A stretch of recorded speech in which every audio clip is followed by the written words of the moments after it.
conectarnos. Y al ser poquitos, pues podemos partir precisamente de las inquietudes que les haya dejado esta lectura del discurso del método o simplemente la sesión anterior.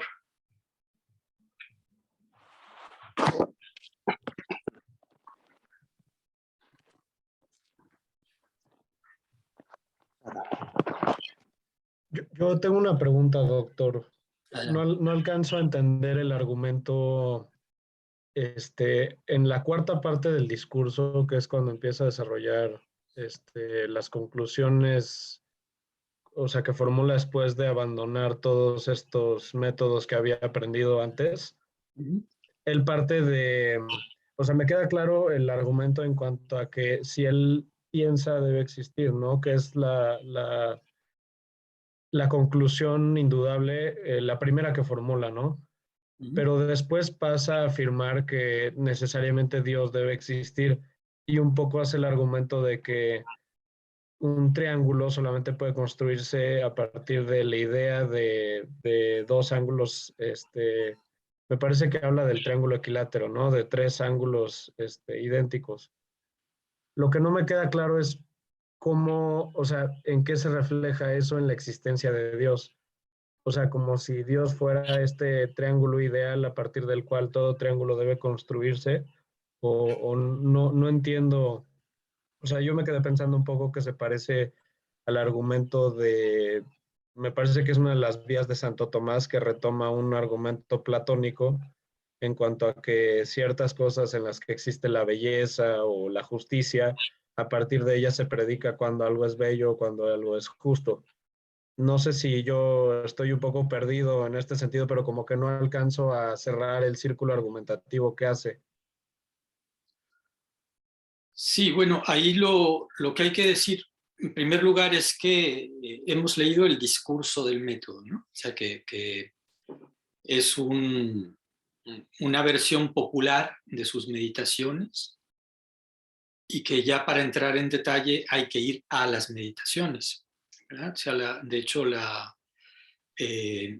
sobre todo en la parte que tiene que ver con poner en duda la realidad del mundo, la realidad de la creación, sobre todo en esa parte después Descartes va a admitir que hay problemas en su argumentación, en el discurso del método, porque se trata de un texto, el sonido, se trata de un texto que escribió y publicó en francés, un texto popular. Y entonces, bueno, eso, se trata por lo pronto de una primera versión con la que él quiere explorar las reacciones del público, de la gente, para después tratar eso más profundamente. De modo que, en fin, para detenernos con el detalle debido en toda esta argumentación, hay que ir a las meditaciones metafísicas. Pero para responder algo rápido, el argumento tanto aquí como allá consiste en que tenemos que explorar la naturaleza de Dios de la misma forma en que exploramos la naturaleza del triángulo o de cualquier figura geométrica o de cualquier idea clara y distinta que seamos capaces de concebir. Y que efectivamente entre la idea de Dios y cualquier otra idea que tenemos, la diferencia fundamental es que en Dios, que es lo que va a reprochar luego Gassendi y que Kant hace en fin, que Kant es la referencia de este argumento, por cierto, como si no se le hubiese ocurrido antes a Gassendi y mucho antes a Gaunilon, ¿no? O sea, se hace la famosa objeción de la existencia no es un predicado, ya la existencia no forma parte de la esencia. Cuando bueno, lo que está proponiendo Descartes con San Anselmo es que sí, que en Dios la existencia forma parte de la esencia, y para darse cuenta de esto basta con percibir clara y distintamente la idea de Dios y explorarla con el debido o contemplarla con el debido detenimiento, solo que esto no es fácil porque nuestros espíritus están acostumbrados al mundo de la vida que después bautizarán los fenomenólogos, y entonces no es fácil que captemos esencias, ¿no? Y para eso hace falta una purificación en un ámbito más amplio. Hace falta una purificación espiritual, ¿no? Como las que buscan los místicos, pero en el terreno del filósofo hace falta además una purificación intelectual, una ascesis epistemológica, que es la que va a dar la duda metódica, que precisamente, regreso a lo que recién decía, en el discurso del método no está desarrollada con toda su radicalidad, porque para llevarla al fondo, es necesario manejar, separándola de su bondad, la omnipotencia de Dios, en el famoso argumento del genio maligno.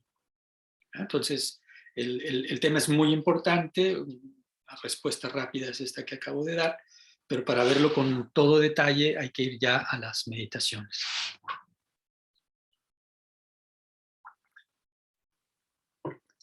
¿Qué te parece?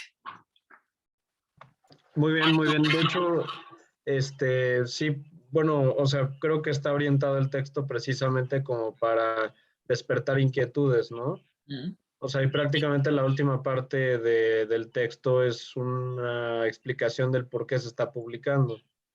O sea, como una justificación de que incluso podría parecer superficial, pero que lo que pretende es despertar la crítica para que él pueda dar respuesta en un momento posterior, ¿no? Sí, una ligera contextualización que él la explica en la quinta parte, es que Descartes se está sumando al movimiento científico iniciado por Galileo, o del que Galileo es así como el gran hito anterior al suyo. Él tenía listo ya el mundo tratado de la luz, un breve tratado donde avanzaba su propia versión del asunto, la presentación de su propia física, y estaba pues pensando publicarlo cuando le llega la noticia del juicio y la condena de Galileo. Esto le preocupó mucho y decidió guardar silencio durante unos cuantos años, guardándose pues su tratado de la luz, su tratado de física, donde entre otras cosas hay ya una especie de teoría de la relatividad.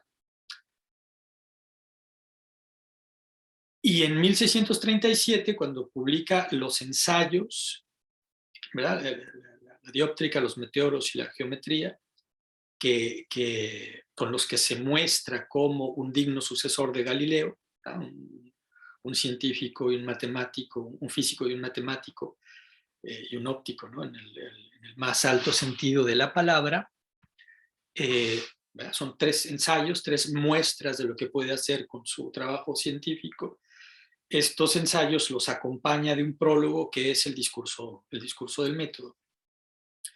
Y con esto comenta Henri Gouillet, por ejemplo, un importante discípulo de Etienne Gilson, importante experto en Descartes. Comenta Henri Gouillet en un libro que se llama El pensamiento religioso de Descartes, que lo que está haciendo es, para salir de ese susto que le dio la condena de Galileo, está tanteando el terreno diciendo, miren, yo soy capaz de esto en el terreno de la ciencia, pero también en el terreno de la filosofía tengo algo que decir. Déjenme les cuento. Está el discurso del método para abrir apetito, digamos. Y 3 años más tarde va a publicar las Meditaciones Metafísicas, que es el texto central, ¿no? de todo su sistema, de toda su obra. Aunque bueno, luego hay en el 44 una versión escolar del mismo, que son los principios de la filosofía, que también va a ser muy, muy importante, que va a ser imitado por Leibniz, y antes que por Leibniz por Spinoza, y que pues puede que sea la fuente de muchas de las influencias que tendrá Descartes en la filosofía posterior. O sea, luego ya ahí habría que hacer microhistoria de la filosofía para ver quién leyó qué o quién oyó hablar de tan solo, ¿no? De estos textos. Entonces, el discurso del método es eso, una introducción, de la que a mí bueno, precisamente la parte en la que habla de la metafísica es de las más flojitas, y en cambio las tres primeras partes son las que a mí me parecen más interesantes, ¿no? La parte autobiográfica o humanística, digamos, y luego la moral provisional y el método, ¿no? Aunque bueno, la sexta parte, que es programática, también es muy importante, y en la quinta me interesa sobre todo la vinculación la evidencia del otro a su lenguaje, ¿no? O sea, es una especie de Levinas a Van Leer, ¿no? ¿Cómo ven?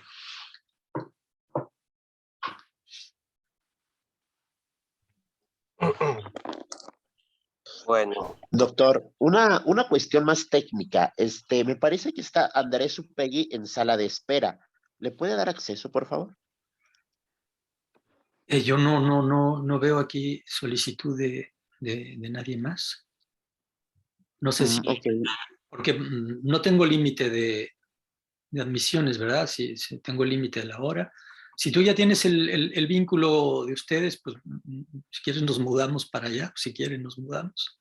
No, pues ya estamos establecidos aquí y solo faltaría Andrés. Esperamos que él se conecte a la brevedad. Perfecto. Solo que bueno, el mío es gratuito, ¿eh? En una hora nos desconectan. Y entonces sí nos Ah, mudaríamos ok. al que nos des. Sí, entonces voy preparando el link para cuando tengamos que cambiar. Perfecto. Bien, y entonces, bueno, pues estamos en esta fase de empezar con las inquietudes de ustedes, y así vamos tejiendo la conversación. Yo también tengo aquí unas notas les decía en la sesión pasada que tenemos que movernos en dos niveles, ¿no? Que es, digamos, el de la obra, el corpus cartesiano, un nivel estrictamente, más estrictamente filosófico, y luego el de la historia de la filosofía, donde me interesa, pues, el problema de qué relación hay entre Descartes y nuestra modernidad, y por lo tanto nuestra filosofía. También sobre eso querría conectar, pues con algunas de las eh, pistas que nos da el discurso del método, pero antes sería interesante tener más reacciones de ustedes. ¿Quién más quisiera comentarnos? Bueno, me había quedado con la palabra en la lengua. Bueno, evidentemente ya se ha reparado en este carácter fragmentario el discurso del método, más bien no incompleto ni fragmentario, sino simplemente muy vago.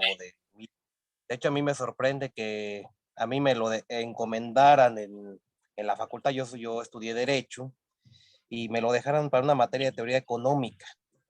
Supuestamente querían hacernos pensar claramente, pero creo que el discurso del método no es lo idóneo para eso. Como usted bien dice, las meditaciones metafísicas cumplirán una mejor labor. O incluso yo alguna vez hojeé en esta versión de Porrúa, este último libro que viene en la versión de las obras de Descartes, de los principios de filosofía, que se me hace más claro cómo funciona su método, ¿no? De ir derivando de ciertos enunciados determinadas conclusiones certeras.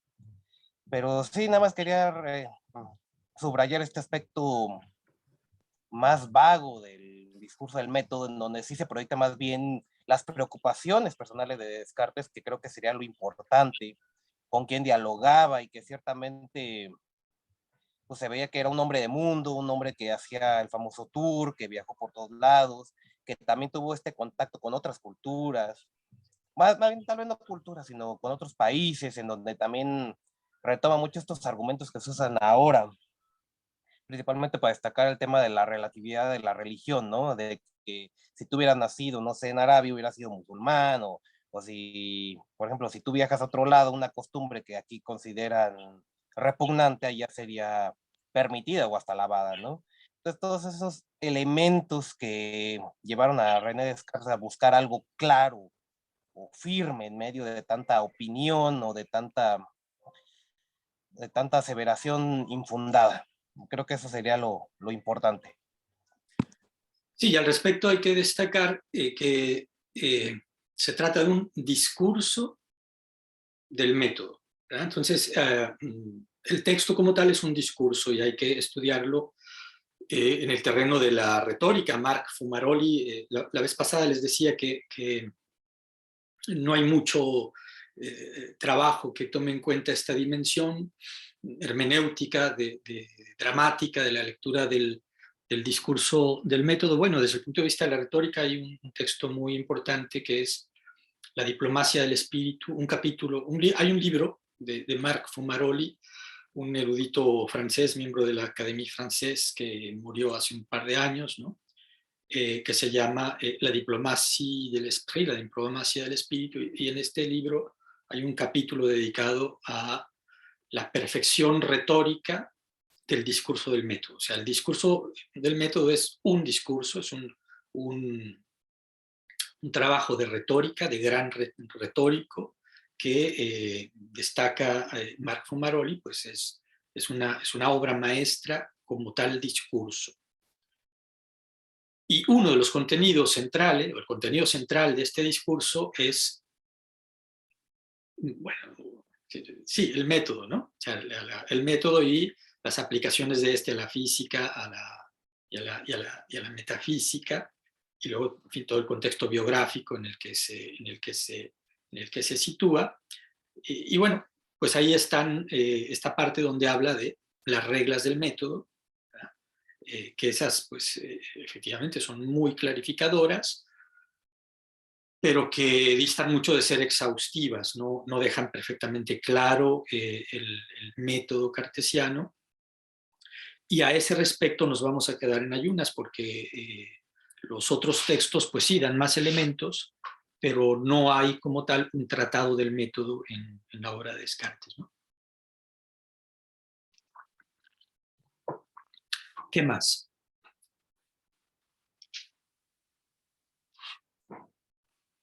Pues seguimos sin que Andrés Upegui yo no veo más solicitudes de ingreso. Un saludo, profe, ¿cómo está? Ya está, gracias. Pues No, que quería preguntar algo, profe. adelante. Quería preguntar, como por esta traducción de García Morente, ¿cierto? Como se conoce, pues como la evolución de él, ¿cierto? Él tuvo una conversión también al catolicismo. Ajá. García Morente, pero fue como al final de su vida ya, ¿cierto? Sí, bueno, al final no, porque le dio tiempo de ir al seminario y ordenarse sacerdote, o sea, todavía tuvo unos buenos años como católico. Es que, digamos, por ejemplo, a Descartes a veces se lo toma mucho como para hacer bandera del escepticismo, ¿cierto? Y, por ejemplo, también a veces se critica como para criticar a la escolástica o a los autores así, pues, medievales, ¿cierto? Es que quería preguntarle como eso, ¿qué piensa usted de como ese prejuicio a veces que se meten a uno a veces cuando se comienza a estudiar a Descartes, como, bueno, desde aquí, a partir de antes de Descartes no existía nada, pues como era como algo vacío, una tradición, algo que es por repetir el principio de autoridad, ¿cierto?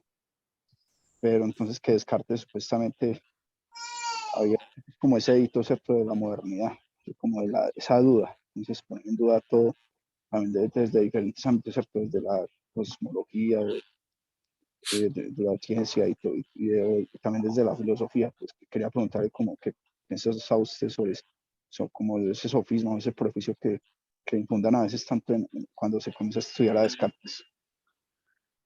Esa es una pregunta muy importante y tiene que ver precisamente con el problema de nuestra modernidad, ¿no?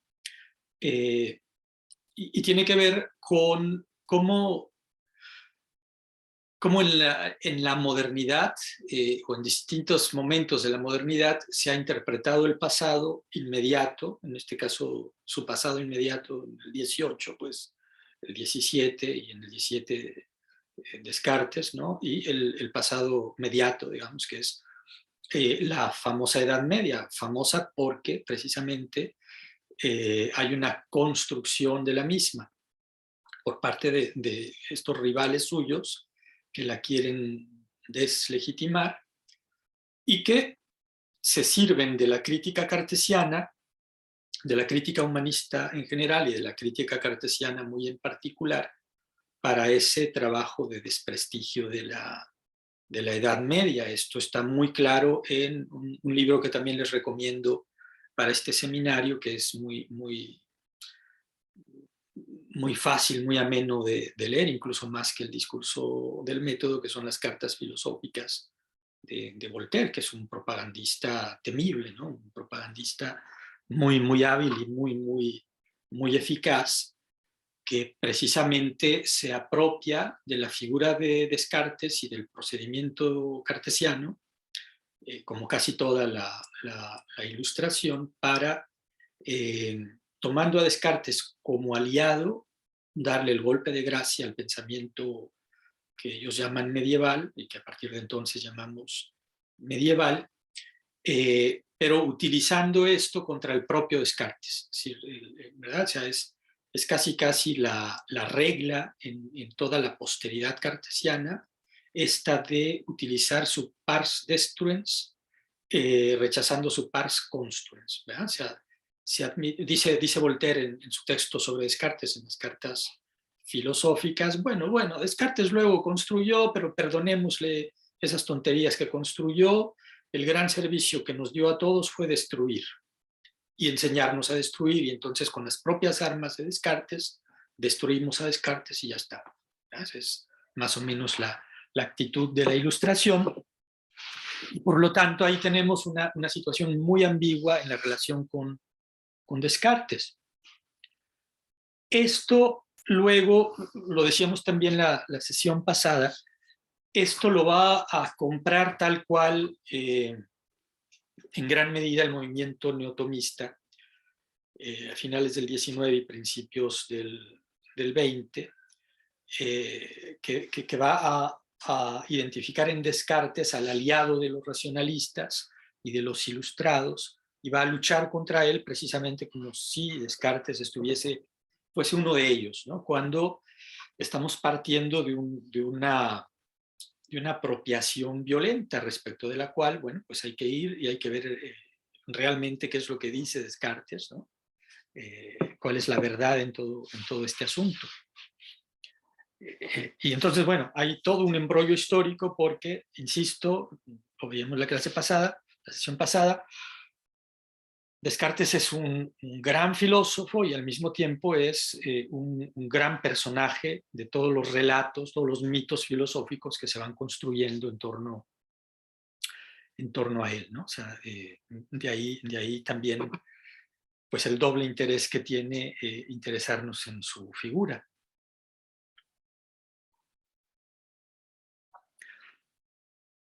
¿Quién más quisiera? Leonardo, veo que quiere participar. Sí, bueno, con relación a esto que decía doctor, de hecho a mí me saltó mucho que en la última parte del texto el mismo Descartes hace la advertencia de que no se tomen a los filósofos por las cosas que se dicen de ellos. Él mismo dice, las cosas que digan de mí no las crean necesariamente por venir de boca de otra persona, ¿no? Precisamente él dice que muchas veces ha explicado ciertos puntos, pero que al momento de escuchar cómo lo explica otra persona, distorsionan completamente la idea que pretendía dar. A mí me quedó mucho este mensaje y me pareció una actitud muy pues certera por parte de Descartes, que incluso, o sea, él dice que no, en muchas cosas no es que esté opuesto a la filosofía de algunos pensadores clásicos, sino que contra lo que piensa es contra lo que se ha dicho de ellos, ¿no? O sea, con esta distorsión de ciertos personajes. Y quizá un poco el caso de Voltaire es precisamente esto que desde el discurso del método Descartes ya estaba criticando, ¿no? Sí, sí. Y bueno, frente a esto justamente lo que hay que subrayar, de lo que hay que darnos cuenta es de cómo hay toda una serie de chismorreos, digamos, en las instituciones filosóficas en torno a la figura de Descartes, quizás en torno a la figura de cada gran filósofo, ¿no? Pero a mayor importancia, pues mayor chismorreo. Y como Descartes es de los más importantes, pues es de los que sufren mayor chismorreo, incluso de la parte de los filósofos importantes que vendrán después, porque si Voltaire, que es uno de los que más intervienen en toda esta operación de recuperación, no es un gran filósofo, pues Kant, Hegel, Heidegger, por ejemplo, ¿no? También participan en esta tergiversación de la figura de Descartes, Ortega también, ¿no? Prácticamente todo filósofo posterior, porque Descartes es algo así como el Parménides de la modernidad. El gran desafío es cómo te sitúas frente a Descartes, ¿no? En toda la modernidad.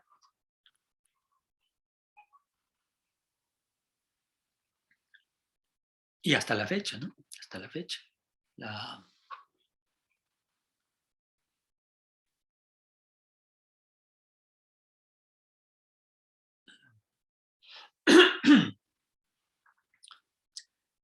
Por ahí está, no sé exactamente dónde tengo un pensamiento finito de Jean-Luc Nancy, donde Jean-Luc Nancy pues hace una especie de paráfrasis de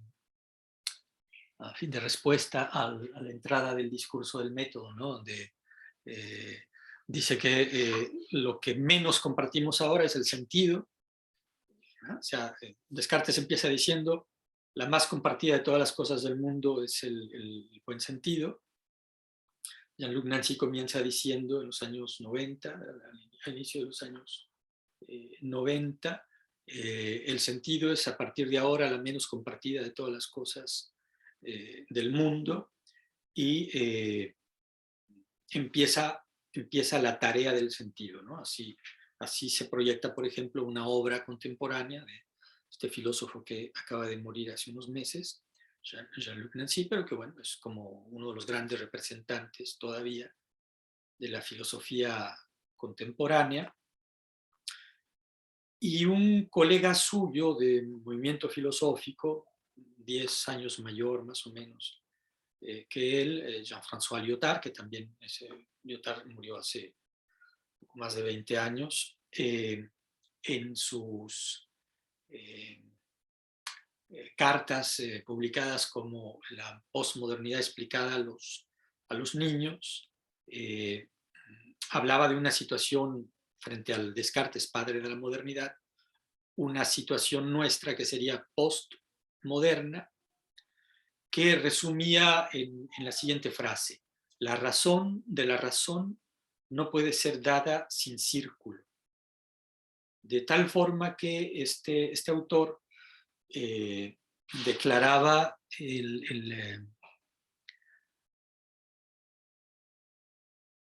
bueno, dice que nos dan más tiempo para quedarnos en estos señores del Zoom, pues muchas gracias.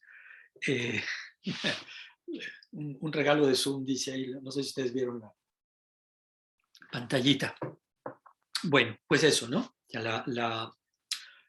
Cuando yo terminé mi carrera en 89, 90, por allí, la filosofía de punta, la última, ¿no?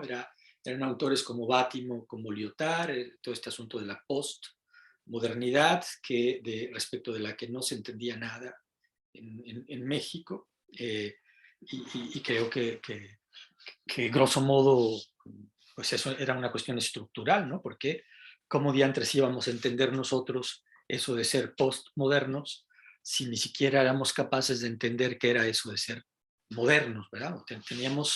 Teníamos y tenemos un gran equívoco al respecto sobre el que hay que volver, pero que yo sintetizaría de la siguiente forma, y es que Occidente, que surge en ruptura con nuestra civilización, que no es la civilización occidental, sino la cristiandad descabezada, ¿verdad? Occidente nos exporta sus productos intelectuales que nos llegan a nosotros con un gran parecido de familia y creemos que son nuestros en cierta forma, ¿verdad? Y que en cierta forma significan lo que nosotros entendemos al recibirlos. Pero no, en realidad no nos enteramos de gran cosa. Un ejemplo bastante claro al respecto nos lo da este español discípulo en cierto modo, de Unamuno, que su nombre se me acaba de escapar ahora. Su libro más importante es La ética y el ensayo sobre el catolicismo y protestantismo como formas de vida, porque antes se me olvida su nombre, bueno, cosas que pasan, ¿no? Aranguren. Balmes. Aranguren, José Luis Aranguren. Cuando dice Aranguren que nosotros no entendemos a los existencialistas porque el existencialismo es fundamentalmente un movimiento protestante. Lo central en los existencialistas, dice, es la angustia. Y esa angustia es la angustia del protestante o del individuo que enfrenta solo el problema de su salvación, mientras que en países católicos lo básico es todavía la iglesia, la comunidad, ¿no? De ahí que Albert Camus, que tiene un talante muy mediterráneo, pues no convenza como existencialista, ni sea un existencialismo ortodoxo. Y bueno, creo que es una pista mínimamente muy interesante, ¿no? O sea, de este gran equívoco. Entonces, cuando nosotros consumimos toda esa filosofía europea que tiene respecto de nuestra civilización descabezada un gran parecido de familia, creo que entramos en un gran equívoco del que tenemos que hacer un gran esfuerzo para salir, ¿verdad? Esfuerzo respecto del que toda esta filosofía latinoamericanista que ha dominado el último siglo en nuestro continente, ha dominado el tema, digamos, no que haya sido la filosofía dominante en nuestro continente, lejos de ello, pero es la que se ha apropiado el tema y la que ha dominado el tema. Yo creo que básicamente lo plantean mal. Por eso, frente a la filosofía de la liberación, a la filosofía latinoamericanista, yo propongo más bien una filosofía del arrabal, que tiene que ser también una filosofía del centro. El centro no se entiende sin el arrabal, y el arrabal no se entiende sin el centro. Entonces, me regreso a aquella declaración de Lyotard que dice, se acabó, fracasó la modernidad, el proyecto moderno es todo un fracaso, tenemos que entrar en la era postmoderna, y en la era postmoderna lo primero que tenemos que hacer, proponía Lyotard, es renunciar a la racionalidad fuerte, por eso lo debatimos de una razón débil, ¿verdad? Porque esto lo subrayé y me empujó fuertemente en mi lectura de Descartes, porque decía Lyotard, la razón de la razón no puede ser dada sin círculo. Es decir, este francés, Jean-François Lyotard, asumía que el fracaso de la modernidad era un fracaso de Descartes y de todo lo que se había afincado en él, ¿verdad? Y no sé si me voy yo demasiado lejos. ¿Ustedes qué me dicen? ¿Qué más me señalan de sus lecturas? Profesor Juan Carlos, buenos días. Qué pena, entró tarde a la fiesta y de pronto reincido en algo que ya se trató. Pero es simplemente para lo siguiente. Usted tiene conocimiento.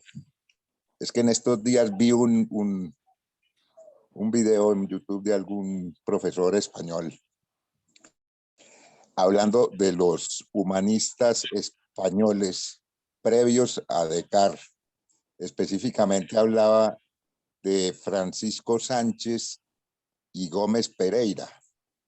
Y sorprendentemente, lástima que se me olvidó traer unas citas que hacía que eran casi textuales del discurso del método.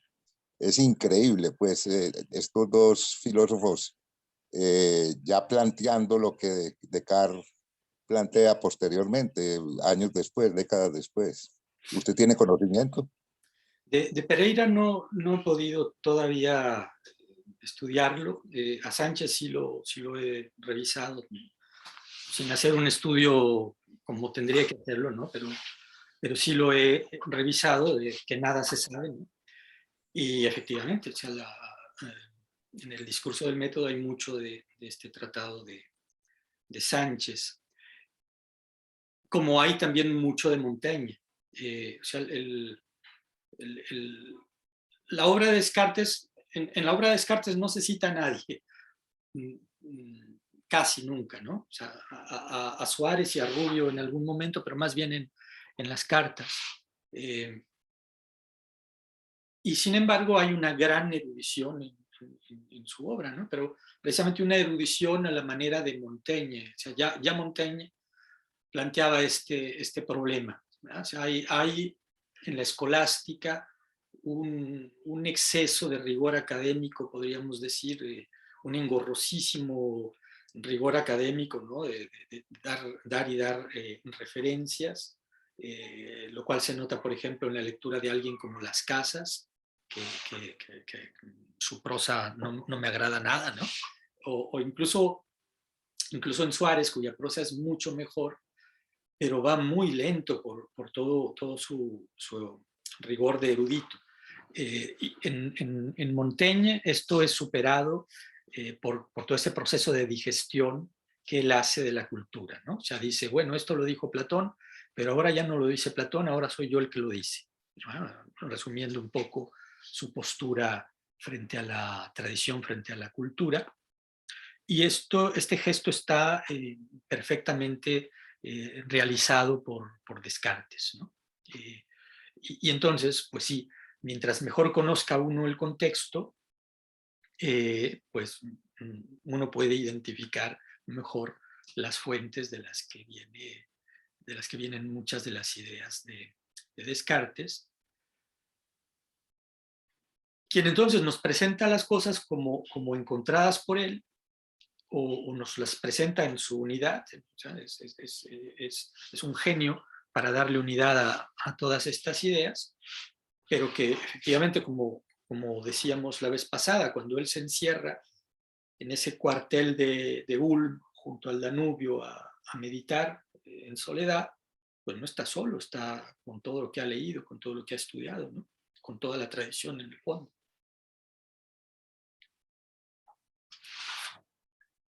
Y esto, y de nuevo el hecho de que allí haya autores de origen español, pues de nuevo es algo que hay que subrayar cuando nos planteamos el problema de Descartes y nuestra modernidad, ¿verdad? Para contrastar el problema de nuestra filosofía, que es precisamente allí donde está el gran error en el que nos meten los Leopoldo Sea, los Enrique Dussel y los Cerruti, etcétera, etcétera, ¿no? Que es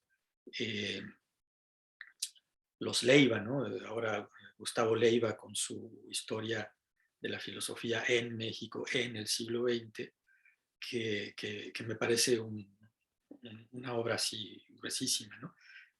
Voluminosa, que me parece interesante en la medida en que comienza reconociendo que de lo que se trata en los siglos XIX y XX, en realidad, es de elaborar para México y para América Latina en general una filosofía nacional de acuerdo al orden mundial dominado por Europa y los Estados Unidos, dominado por la Europa del Norte y por los Estados Unidos, es decir, según el orden internacional westfaliano, que rompe con la unidad católica universalista de Europa y trata de instaurar precisamente todo este régimen de filosofías nacionales. ¿Ya? Proyecto cultural que a nosotros no nos va y al que hemos llegado tarde y mal, ¿no? Y que además no tendríamos que admitir, no tenemos por qué admitir. O sea, lo que nosotros tendríamos que hacer es reanudar con el proyecto de filosofía universal, como ha hecho pues lo mejor de cada una de esas filosofías nacionales dominantes, ¿no? O sea, lo mejor de la filosofía anglosajona dialoga con la tradición y con el continente, lo mejor de la filosofía continental dialoga con la tradición y con la filosofía anglosajona, no le alcanza para dialogar con otras filosofías, pero bueno, algo es algo, ¿no?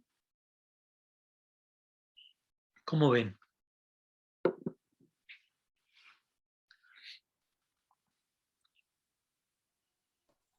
Es que ese supuesto, esa supuesta crítica al eurocentrismo de estos filósofos latinoamericanos es lo más eurocéntrico que hay, ¿no? Es típicamente eurocéntrico. Y lo mismo el indigenismo, ¿no? El indigenismo es lo más, digamos, un pensamiento de los blancos, ¿no? Claro, el indigenismo es como el nazismo de los débiles, ¿no? Sí, o sea, si un alemán me dice que su raza es la raza superior y que etcétera, etcétera, uy, qué horror, ¿verdad? Pero si un indígena de América o de donde sea me dice que su raza es la raza superior, ay, qué bien, qué bonito, qué buenos somos al escuchar y darle la razón a etcétera, etcétera. O sea, es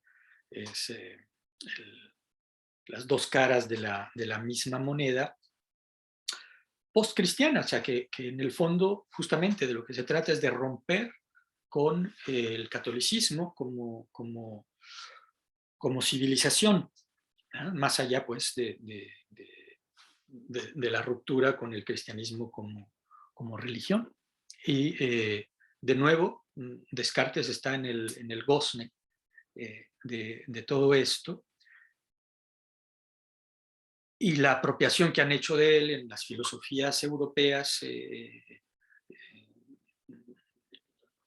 centralmente la francesa, que hace de él un filósofo francés, en el sentido nacional de la palabra, pues lo deforman, ¿no? Porque Descartes era un filósofo que escribía todavía en latín, aunque también escribiera en francés, y que discutía con los pensadores europeos todavía en un régimen de cristiandad.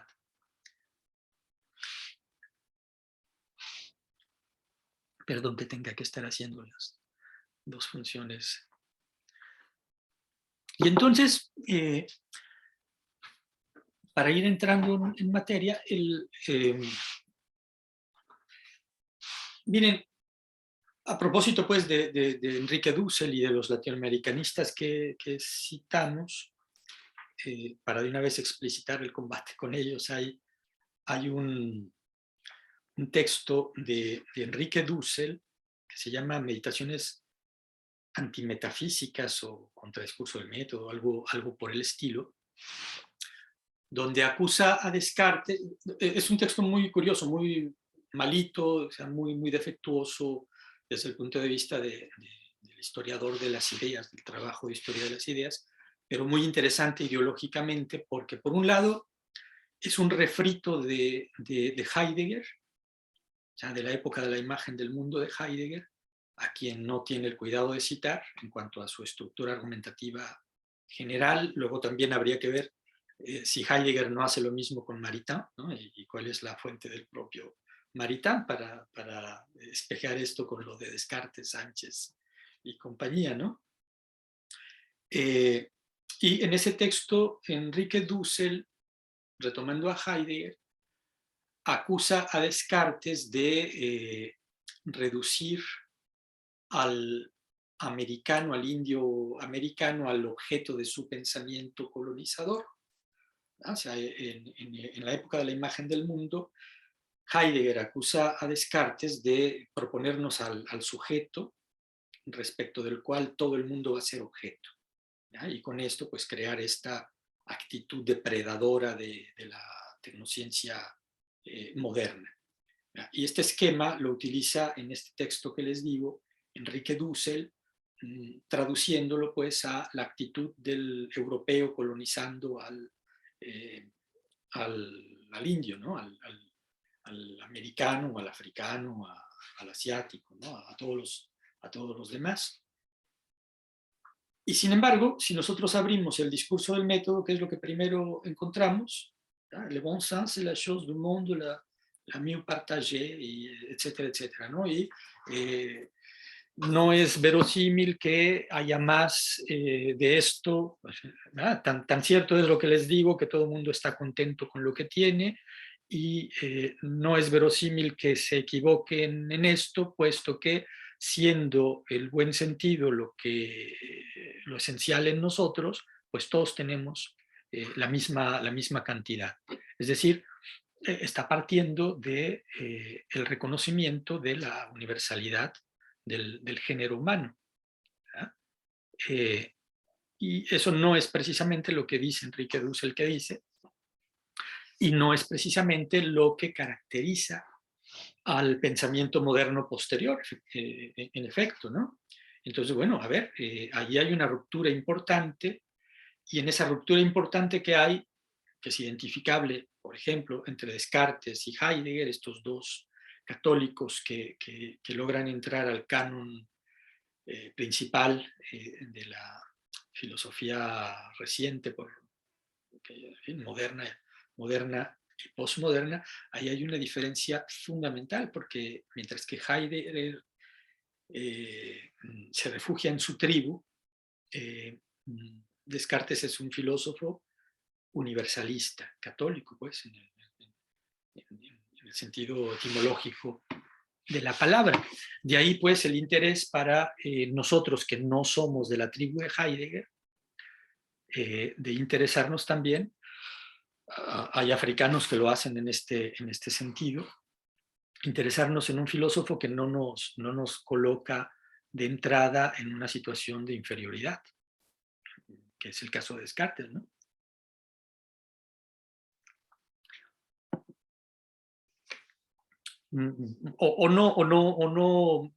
No les parece precisamente un problema digno de detenerse en él, el hecho de que las filosofías que dominan en nuestras instituciones de entrada nos coloquen en una situación de subordinados.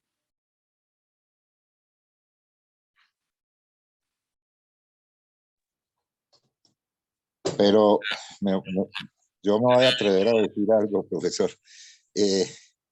Independientemente de ese criterio, pues, de Dussel y de la supuesta filosofía latinoamericana hecha desde el indígena, lo que hay, sí, algo de razón tiene Dussel en el sentido de que es de criticar ese sujeto universal como trascendental, abstracto, cartesiano. Y creo que eso también, esa misma crítica es la que hace la fenomenología, ¿no? Y el mismo Heidegger de que siempre se parte de unas condiciones, digamos, históricas, real, fenoménicas, ¿no? Concretas, y es a partir de ahí que se hace digamos, la especulación o la teoría o todo esto, pero sin sin llegar al postulado ese categórico universalista pues del racionalismo y del mismo Descartes. ¿Sí me hago entender? Bueno, yo creo que sí, pero justamente de entrada no estaría yo de acuerdo, habría que ver, pero de entrada yo no veo que Descartes haga nada de eso, al contrario, justamente Descartes hereda de Montaigne ese respeto a la pluralidad de culturas, ¿no? a la relatividad de culturas,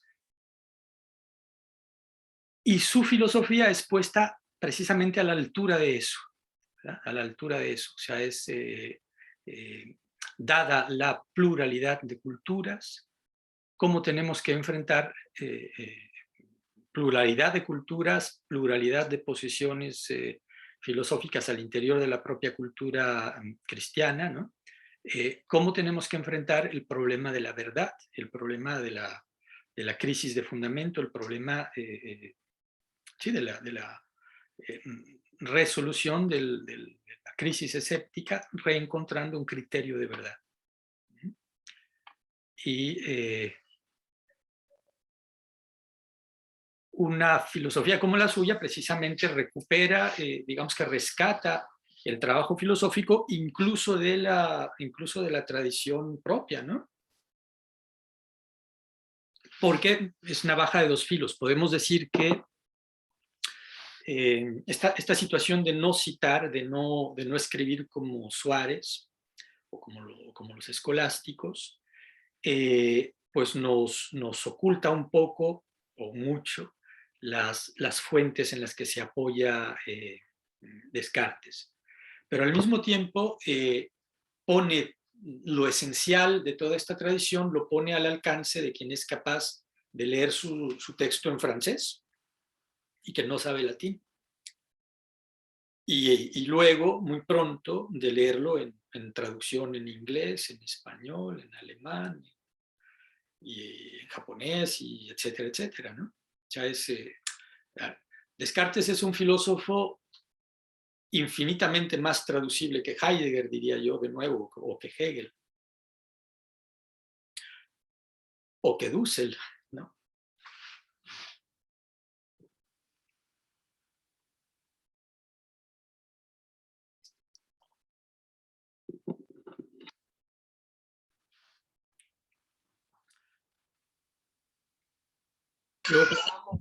Pero creo que tal vez no me hice entender como bien. Yo tengo digamos, como un aforismo que digo que todo sujeto es sujeto trascendental. ¿Sí? Ajá. Que eso mismo le pasa también a Husserl, que quedan en una categoría universal sin ningún arraigo, sin ninguna encarnación, sin ningún sabor y color, y se vuelve eso una entelequia por allá, que en última no es nada, ¿no? Sí, ya veo mejor su crítica, y de nuevo yo creo que precisamente es el bien leído, o sea, está claro que Descartes ha dado pie a eso está claro. Pero luego hay que precisamente ir a leer el texto cartesiano, donde precisamente lo que decíamos al inicio de esta sesión, el discurso del método tiene, además de esa parte donde resume las meditaciones metafísicas y donde pareciera introducir, o donde de hecho introduce los elementos que servirán después para que en el norte de Europa, sobre todo, en Alemania sobre todo, se elabore la filosofía del sujeto. A la vez que hace esto, nos está ofreciendo un discurso, un texto que tiene toda una estructura dramática y sobre todo toda una estructura retórica, ¿verdad? Donde echa mano de toda esta erudición, ¿verdad? O sea, de todo lo que ha leído autores españoles, franceses y de la tradición cristiana, de tal forma que precisamente ese sujeto desencarnado está allí bastante bien encarnado. Y subraya Marc Fumaroli en La diplomacia del espíritu como, en el fondo, en última instancia, la maquinaria retórica de este texto es tal que, en el fondo, ese que piensa ahí, ese ego cogitans, soy yo, y yo soy un yo encarnado, yo no soy un sujeto trascendental, precisamente, ¿no? O sea, ahí radicaría la diferencia y precisamente la excepcionalidad del propio Descartes en relación a esta situación, que luego sí, efectivamente, en la crítica de la razón pura, lo que tenemos es la construcción de ese sujeto que es condición de posibilidad del conocimiento newtoniano del mundo, digamos, ¿no? O sea, dado Newton y dada la crítica humeana de la epistemología de la ciencia moderna, entonces la tarea de Kant es la de construir las condiciones de posibilidad de un conocimiento como ese en el que se va a estructurar esta civilización moderna. Y entonces sí, ese sujeto es un sujeto que no es nadie, ¿no? Pero el sujeto, justamente, no el sujeto, sino el yo que piensa, en el caso de la filosofía de Descartes, pues es cada uno de los que pensamos, ¿no? Soy yo que hago las meditaciones y que pienso, y que tengo que hacer un gran esfuerzo para hacer abstracción de mi singularidad, mi corporalidad, etcétera, etcétera, para concentrarme en las esencias, en las ideas claras y distintamente percibidas, para sacar las conclusiones que de ahí se sacan, y que eso, dice Descartes en su conversación con Elizabeth de Bohemia, eso es algo que hay que hacer una vez en la vida. O sea, no es algo en lo que uno se pueda detener. Entonces, tenemos en el propio Descartes elementos para contrapesar, contrarrestar lo que se ha afincado en cierta lectura de su obra, hecha desde precisamente una cultura distinta de la nuestra.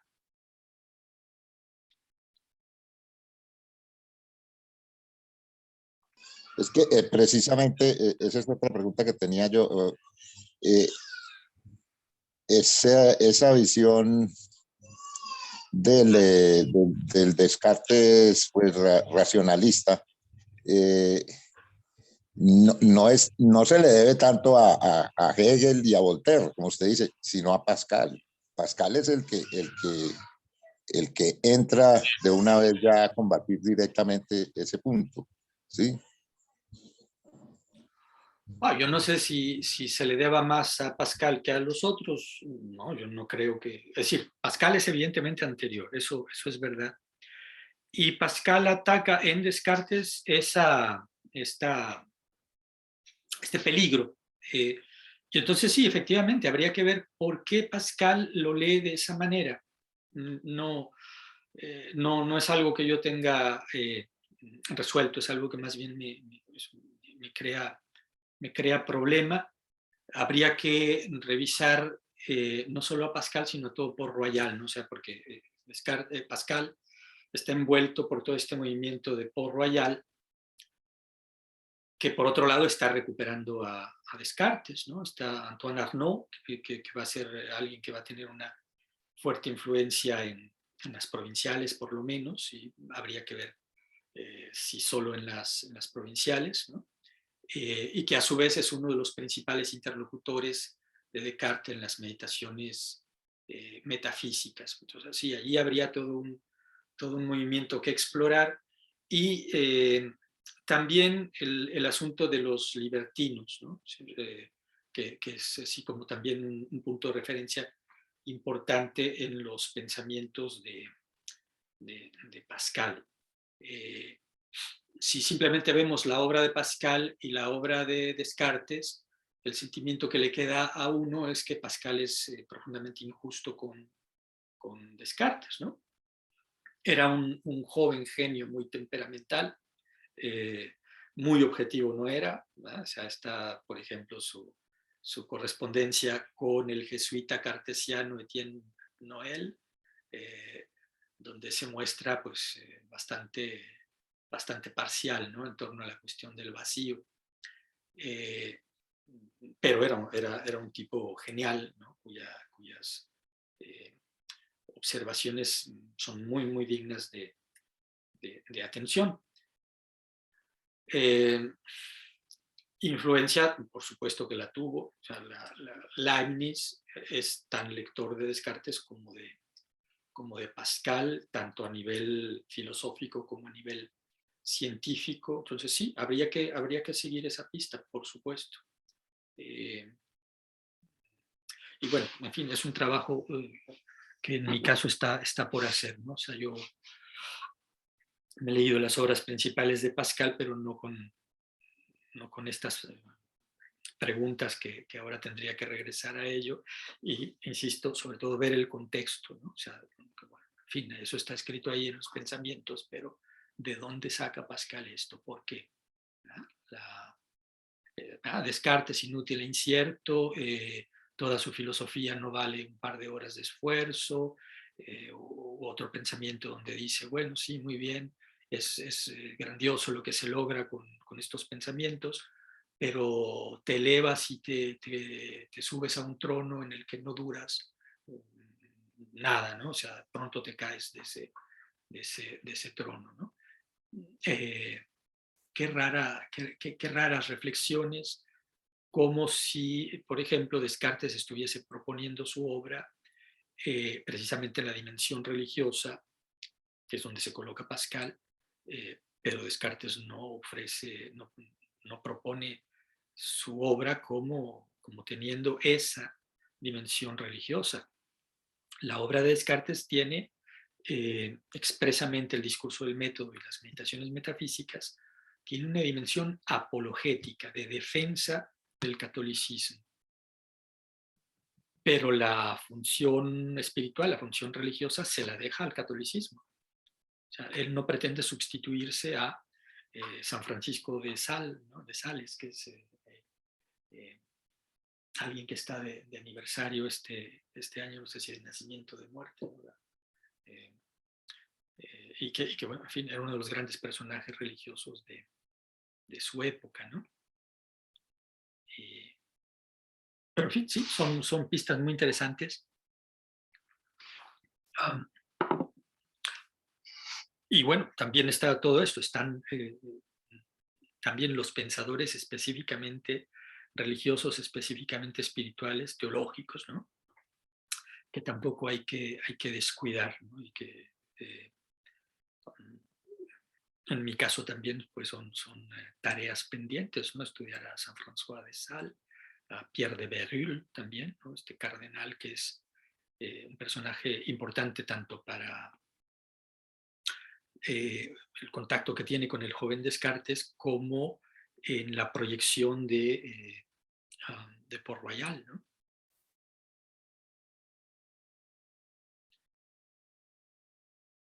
Port-Royal, donde ya lo comentábamos, también hay quienes siguen la pista de Santa Teresa de Ávila, a través del cardenal Pierre de Bérulle, que es quien le encarga expresamente a Descartes que le dé a su trabajo filosófico un sentido apologético. Es a su vez Pierre de Bérulle, consejero del rey junto con Richelieu, en paralelo a Richelieu, ¿no? Antes de que Richelieu se vuelva el gran estadista absolutamente central en Francia. Bérulle es el introductor, bueno, creo que en un primer momento es protector del propio Richelieu. Bérulle es el introductor de el Carmelo en Francia. Y las monjas de Port-Royal, en torno a la hermana de Arnaud, la madre angélica, imitan el Carmelo ¿verdad? Y organizan esta comunidad religiosa medio herética, que va a ser Port Royal, ¿no? O sea, una comunidad religiosa que va a tener problemas tremendos de ortodoxia, conflictos fuertes con los jesuitas, y que va a tener en el siglo XVIII, bueno, los jesuitas van a tener que ver con la destrucción del monasterio en el que se reunían en las afueras de París, por parte de Luis XIV, si no recuerdo mal. Y luego en el siglo XVIII se van a vengar los jansenistas porque, aliados con Voltaire y compañía, van a conspirar para la expulsión de los jesuitas de Portugal, de Francia y de España, y después para su destrucción, ¿no? Entonces tenemos ahí un enredijo tremendo y muy, muy interesante, que requiere mucha investigación, mucha exploración, ¿no?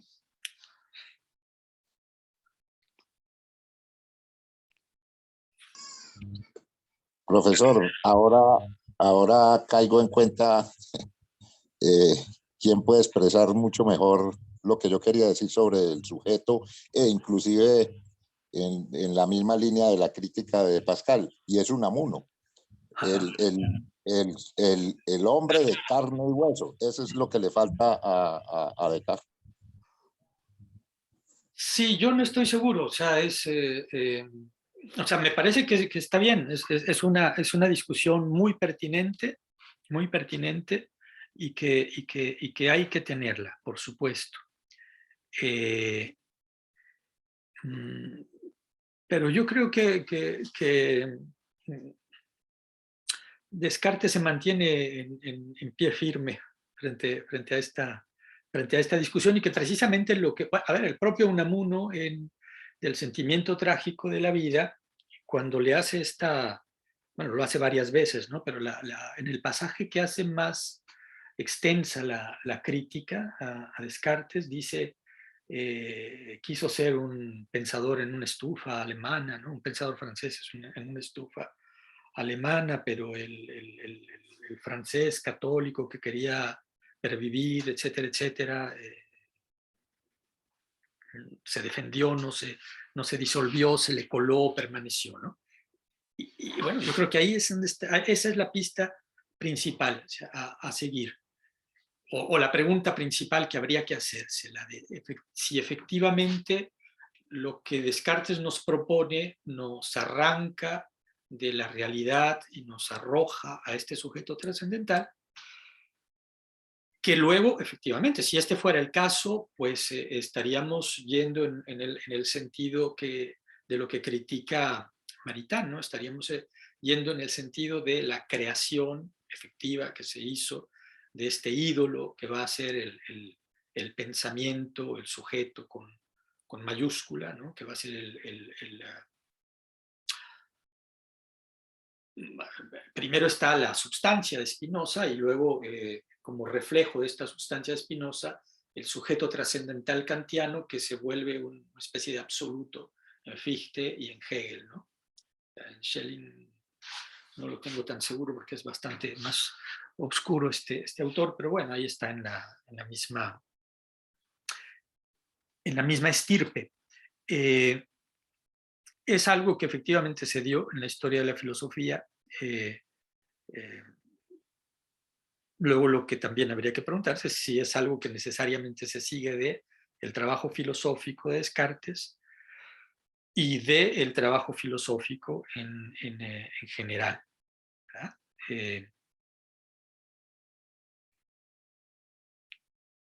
¿Cómo puede uno elevarse a estos niveles de universalidad, de abstracción, iba a decir, pero no es precisamente el caso en el pensamiento cartesiano? Descartes no nos ofrece un trabajo, un proceso de abstracción en el estricto sensu, ¿no? O sea, ¿cómo hacer eso sin perderse, ¿verdad? O sea,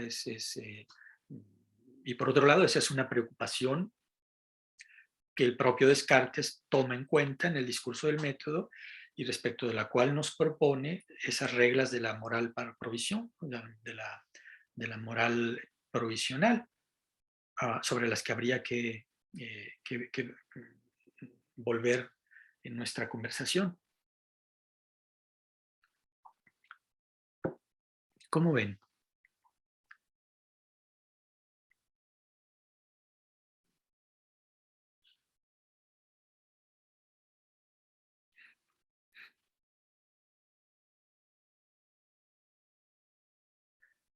De hecho, dándole vuelta pues a esta crítica, fíjense ustedes, cuando uno hace estudios de filosofía, normalmente, aunque esto ya lo están quitando, ¿no? Ya sea en la licenciatura o en el doctorado, normalmente uno tiene que hacer una tesis donde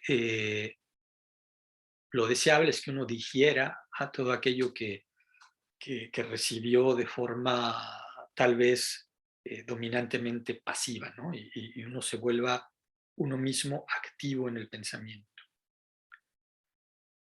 Ahora bien, lo usual allí en las tesis universitarias, en el trabajo académico, es que domine la erudición y que en la erudición domine precisamente un nosotros y no un yo, como en Unamuno y como en Descartes, porque entonces, ¿verdad? Regresemos a esta crítica hecha desde Unamuno. Bueno, pues vamos a ver. Digamos que Unamuno es uno de los grandes autores de filosofía en utilizar el yo, en filosofar en primera persona.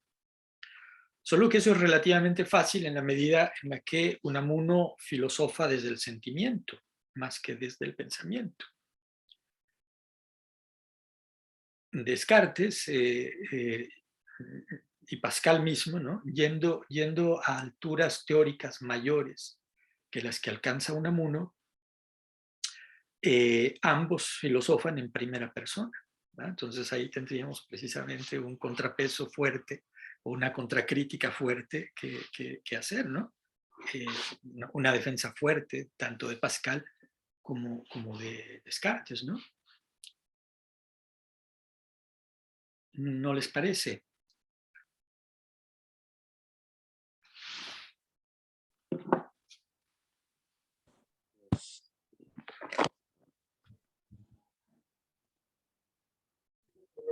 Pues es que, bueno, tal vez hemos debrayado mucho en todas las posibilidades de si Descartes hablaba de un sujeto que va más allá de las contingencias temporales o históricas, y que de hecho es una crítica que retoma no Dussel, sino Joseph de Maistre, este pensador contrarrevolucionario que hablaba que él nunca había conocido al hombre, porque conocía al persa, conocía al italiano, ya estoy parafraseando evidentemente, pero que nunca había conocido al hombre, ¿no? Entonces, en ese sentido sería la crítica como a este personaje creado por Descartes supuestamente, en el sentido de que el hombre no es un ente que vaya más allá de esas contingencias, simplemente alguien que vive inmerso en ellas, ¿no? Y en esta figura que retoma Joseph de Maistre, más basan estos pensadores como Gadamer y Heidegger, ¿no? De decir que uno está in situ en la cultura en la que vive y por tanto es imposible conocer la verdad, ¿no?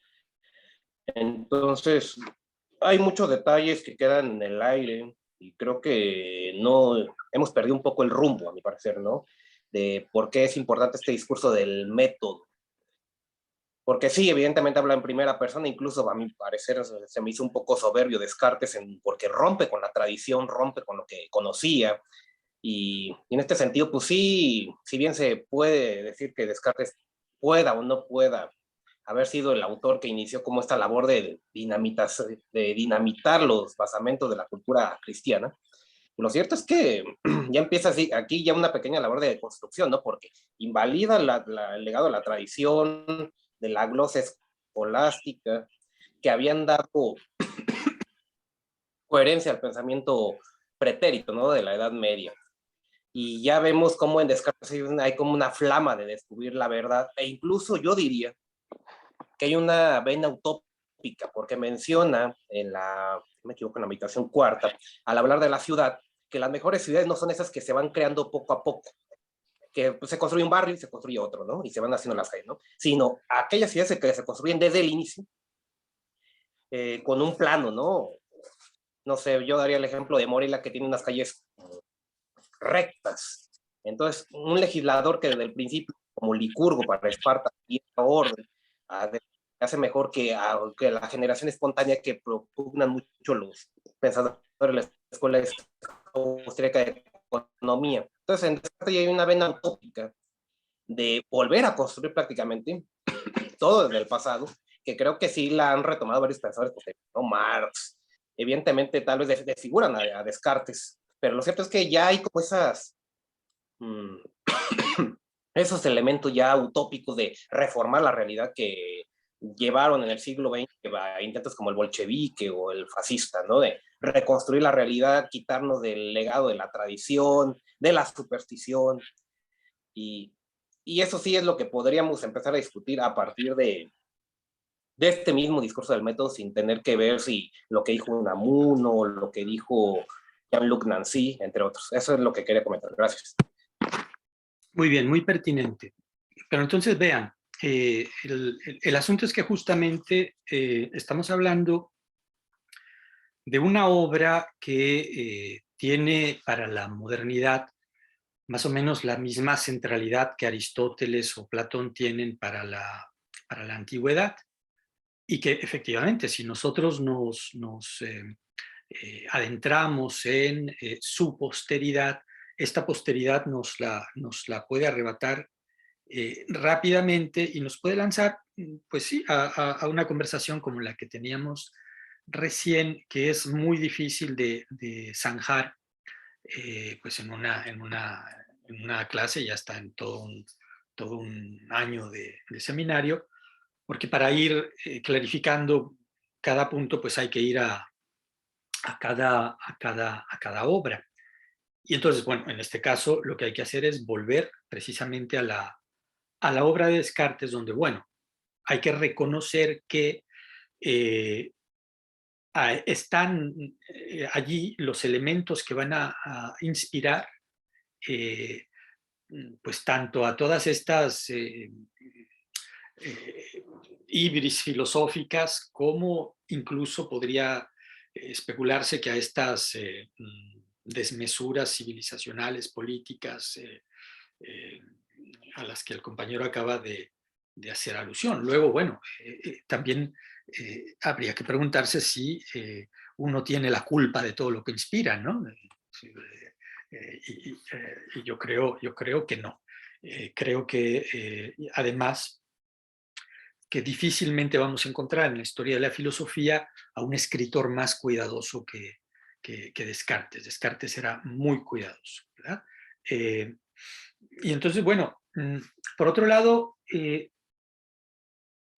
que traer a cuento aquí una observación que hacían respecto de la antigüedad clásica, tanto Ortega como Jean-Luc Nancy, por mencionar los autores en los que yo me he encontrado esta reflexión, donde se invierte la lectura voltairiana del asunto, ¿no? O sea, desde el punto de vista de Lutero había una cultura cristiana adormecida en su dogmatismo, y vino alguien como Descartes a despertarlo y a romper todo lo que había que romper para que hubiera un cambio, o Lutero antes, ¿no? Mientras que tanto Nancy como Ortega más de medio siglo antes que Nancy, por cierto, nos llaman la atención a lo contrario, nos dicen, no, es que si tuvieron que venir estos autores que en la modernidad o en la antigüedad clásica buscaron algo nuevo para sustituir lo que había, es porque eso que había se había venido abajo, ¿verdad? Y eso es lo que nos encontramos precisamente en la parte autobiográfica del discurso del método. O sea, la escolástica estaba ya derrumbada. Es decir, y había un montón de búsquedas en paralelo para sustituirla, porque la escolástica ya no servía para fincar en ella ni la teología cristiana ni la civilización cristiana. Y todo esto además en un contexto de guerras de religión y de guerras de guerra civil no solamente interna a tal o cual país, sino de guerra civil intracristiana o de guerra civil intraeuropea, que a su vez era una guerra de civilización, una guerra civilizacional. Y entonces, frente a esta situación de guerra civilizacional, surgía la necesidad de disponer de un discurso filosófico más fuerte, más oportuno, más ad hoc a la situación, y bueno, eran muchos los que ensayaban, o sea, no era Descartes solo el que ensayaba, el que trataba de resolver esta crisis, ¿verdad? O sea, había esfuerzos desde el interior de la escolástica, la escolástica española eminentemente, con la que Descartes entronca, ¿verdad? Con Suárez, los colimbricenses, Rubio, etcétera, ¿no? Y bueno, en paralelo estaban autores como Gassendi, que buscaban la vía por el atomismo y por el epicureísmo incluso, ¿no? Etcétera, ¿no? O sea, en fin, quienes buscaban el asunto en la mera probabilidad.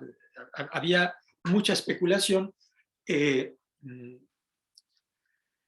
incluso también una especulación religiosa, y bueno, acabamos de mencionar a Port-Royal, que era una especie de calvinismo intracatólico, ¿no? Y bueno, estaba todos los movimientos religiosos anticatólicos, el luteranismo, el calvinismo y las sectas que surgían en su interior. Entonces, en realidad todo estaba patas para arriba, y en esta situación, precisamente nos encontramos en una situación eminentemente filosófica, donde, como dice el propio Descartes en su presentación a la primera parte del discurso del método, pues no tenía yo claro a quién podía seguir, y me vi como obligado a emprender por mí mismo la tarea de conducirme. Que es un poco la situación, no con la misma radicalidad, aunque en un día, en días como los que estamos viviendo, quizás podamos espejear la radicalidad de la situación de una época como la de Descartes, ¿no? Ya quizás aquí convendría detenernos un poco, ¿no? Los españoles, los mexicanos, los colombianos, los latinoamericanos, etcétera, ¿no? Quizás no sintamos una crisis tan fuerte respecto de la disolución de nuestras nacionalidades, en la medida en que nunca hemos dejado de ser lo que profunda e intrahistóricamente éramos, ¿verdad? No nos hemos identificado con ese México respecto del que habría que envolverse en la bandera y arrojarse desde el palacio desde el castillo de Chapultepec a la llegada de los invasores para defenderlo, etcétera, etcétera, porque quizás nunca nos identificamos con eso, y por lo tanto no nos provoca la crisis que tendría que provocar una situación como la actual, donde, entre otras cosas, se está disolviendo el Estado-Nación.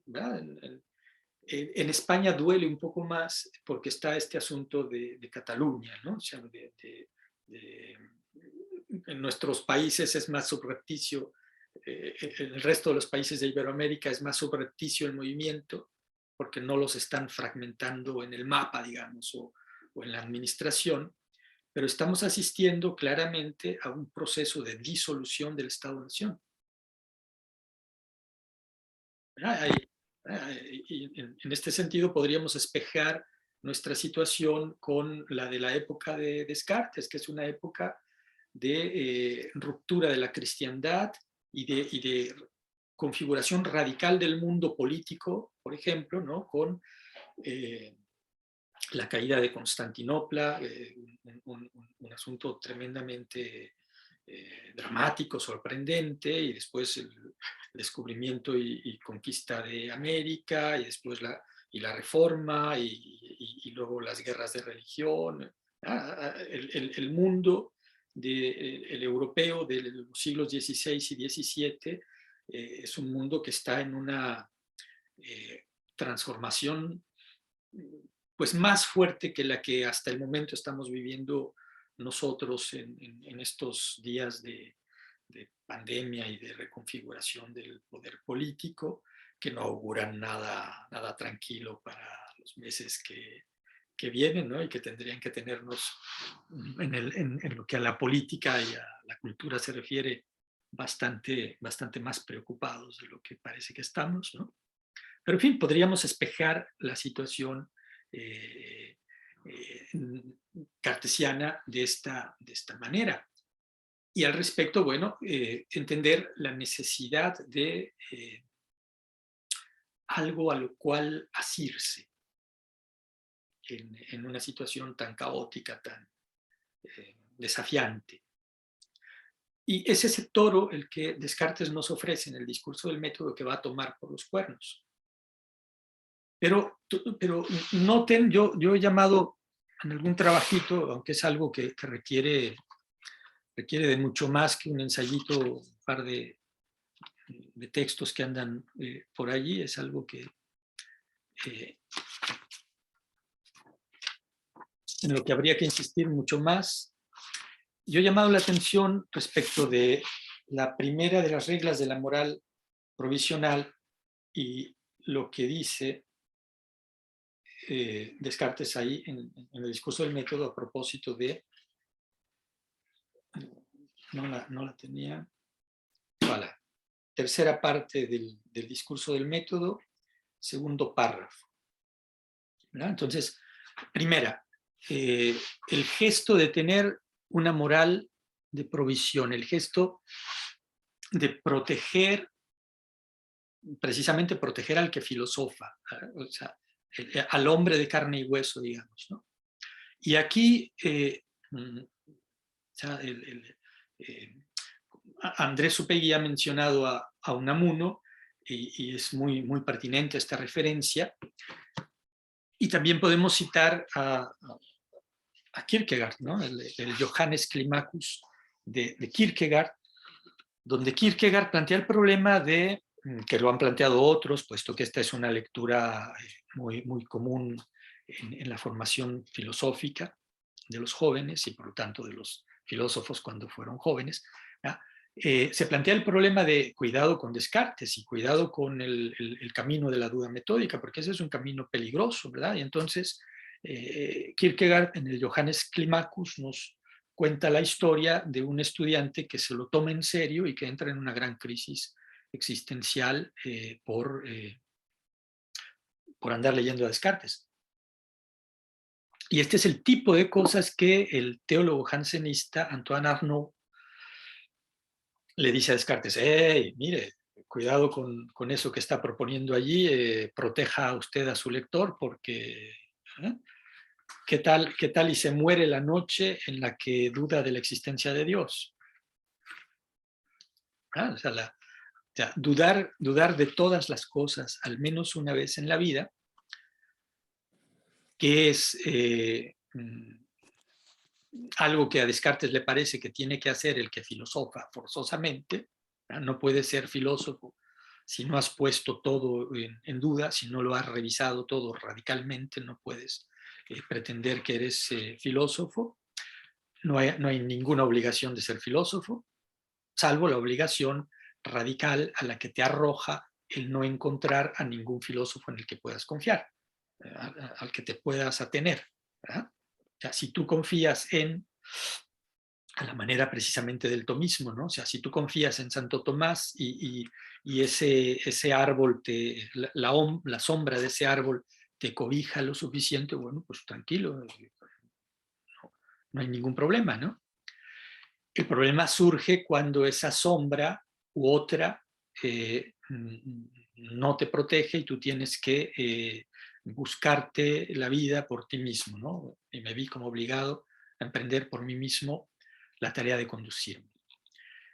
Para conducirme yo mismo, tengo que someterlo todo a revisión, tengo que, filosóficamente hablando, insisto, tengo que dudar de todas las cosas al menos una vez en la vida, lo cual viene a ser algo así como en una casa que se me está cayendo encima, pues destruirla, derribarla, demolerla, para construirme una nueva.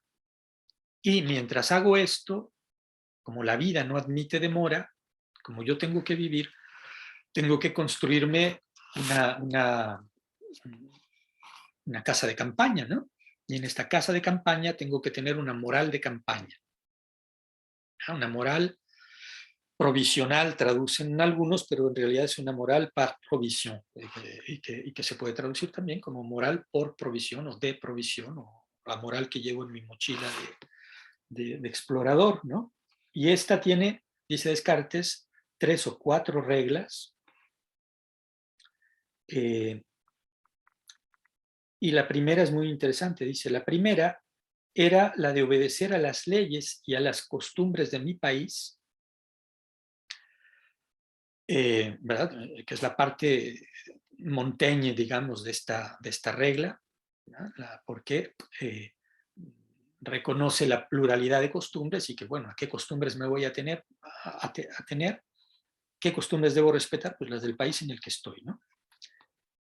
Pero agrega, manteniendo constantemente la religión en la cual Dios me ha hecho la gracia de ser instruido desde mi infancia y gobernándome en toda otra cosa, siguiendo las opiniones más moderadas y las más alejadas del exceso que fuesen comúnmente recibidas en práctica por los más sensatos de aquellos con los cuales tuviese que vivir. ¿Cómo ven esta regla? ¿Qué les dice? Pues a mí me parecen estas reglas de campaña muy parecidas a las que se mencionan en la Constitución de Anderson de la masonería, ¿no? Seguir las leyes de tu país, si eres masón, y además de todo, bueno, evidentemente si hay en un país una religión obligatoria, seguir esa religión, o en su caso, si hay libertad, pues tú ya escoges la que tú quieres, pero en realidad es muy parecido a esos preceptos. Y me recuerda también a Rousseau en este sentido de la moralidad provisional, al menos en el tema de la religión, de que debido a que, como usted menciona, o más bien dijo Descartes, que hay poco tiempo de vida, pues lo mejor era permanecer en la religión en la que se te había instruido, porque había tantos credos que no había tiempo para aprenderlos todos y hacer una elección al respecto.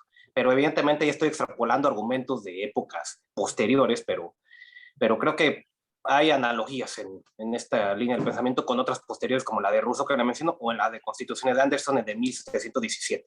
Pero bueno, nada más era una mención. No, está muy bien, aunque se nos sigue planteando el mismo problema que antes, ¿no? Y es que, bueno, Descartes y el discurso del método en particular son textos muy influyentes, y entonces no es extraño que encontremos paralelos en textos posteriores.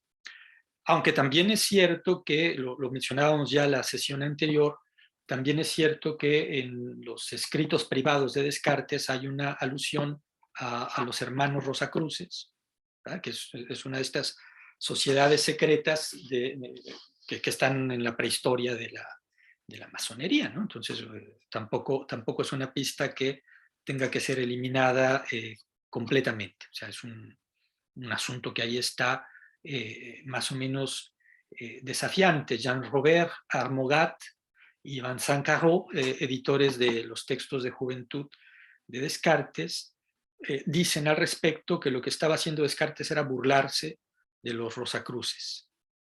Y bueno, estos son investigadores de grandes expertos en Descartes, de un nivel muy, muy superior al mío en cuanto al conocimiento fino de los detalles históricos. Y yo por lo pronto pues me atengo a lo que ellos dicen, a reserva de hacer yo mismo la investigación con todo el detalle que esto implicaría. Pero bueno, por otro lado, lo que importa acá es ver qué es lo que dice Descartes. Leonardo, ¿querías decir algo?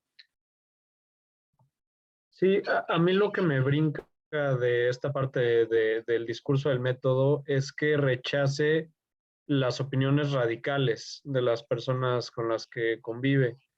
Y yo creo que, o sea, tiene mucho que ver con algo que dice antes, que no iba a formular un método a sus 23 años de edad. Creo yo que porque lo que hace Descartes es tener como mucha cautela con no perderse en ciertas opiniones, sobre todo radicales que, que pueden jalar el pensamiento hacia un abismo, ¿no? O un callejón sin salida en el que una vez que se llega a este punto es imposible salir. Pero bueno, de hecho, yo pienso que pasando esta parte del discurso del método, el mismo Descartes es muy radical, ¿no? O sea, radical en sus propuestas. Entonces, a mí me llama mucho la atención cómo al principio rechaza esta, digamos, sugerencia de principios radicales, pero al mismo tiempo él termina siendo, pues, un poco de lo mismo, ¿no? Solamente que sustentado con la razón y con lo que él encuentra como evidente, ¿no? Bueno, aquí lo que hay que ver es que se encuentra en una situación de incertidumbre y de riesgo, de apuesta, de campaña, precisamente, ¿no? Está el ejemplo que vendrá después en diferentes reglas, ¿no? De quien está perdido a la mitad de un bosque desconocido y que va a caer la noche, algo que de nuevo pues no estamos lejos de estar viviendo con toda esta crisis sanitaria y todas las sacudidas políticas y civilizacionales que se relacionan con ella, ¿no? ¿Verdad? Y frente a esto, ¿qué es lo que resulta más racional? Lo más racional es ser prudente, fíjate en lo que están haciendo alrededor tuyo, no en lo que están haciendo en China, sino en lo que están haciendo alrededor tuyo, y de los que actúan en torno a ti, toma sobre todo en cuenta cómo actúan los más prudentes entre ellos. Y si tienes que apostar, si tienes que arriesgarte, arriésgate lo menos que puedas. ¿Por qué? Porque estás en una situación de riesgo y de ignorancia. ¿Verdad? Entonces, digamos que esa es la parte humana que cabe identificar en lo que les acabo de leer. Y que, bueno, lo va explicando después en el resto del texto. Pero algo muy importante que les releo es manteniendo constantemente la religión en la que Dios, ahí me detengo de nuevo para subrayar, me ha hecho la gracia de ser instruido desde mi infancia. ¿Ah? Entonces, esta línea se puede diluir en el resto, pero también puede uno detenerse en ella y leerla literalmente. O sea, literalmente, ¿qué está diciendo? No está diciendo que pues me tocó ser católico, como me habría podido tocar ser musulmán. Está diciendo otra cosa.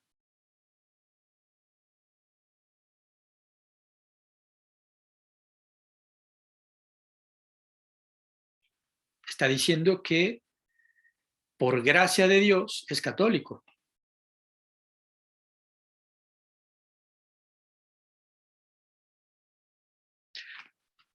Esta es una línea que les digo, yo he escrito por ahí un par de textitos sobre ella, he publicado un par de textitos sobre ella. No sé, supongo, en fin, creo que también la trato en Vindicación del Cartesianismo Radical, y en la religión de Descartes evidentemente vuelvo sobre ella. Y es una línea respecto de la que son los lectores protestantes los que han atraído mi atención. Karl Barth, Jaspers y bueno, Hans Kuhn como lector de estos lectores protestantes, que Kierkegaard también pasó por allí, ¿verdad? Donde ponen en duda precisamente la radicalidad de la duda metódica en la medida en la que ¿verdad? El lector católico pasa por allí y como como gracia puede ser una palabra que nosotros utilizamos así nada más, ¿no? No se da cuenta de que ahí está diciendo gracia, gracia de Dios. En cambio, el lector protestante que ha radicalizado su idea de la gracia, dice, mira, gracia de Dios.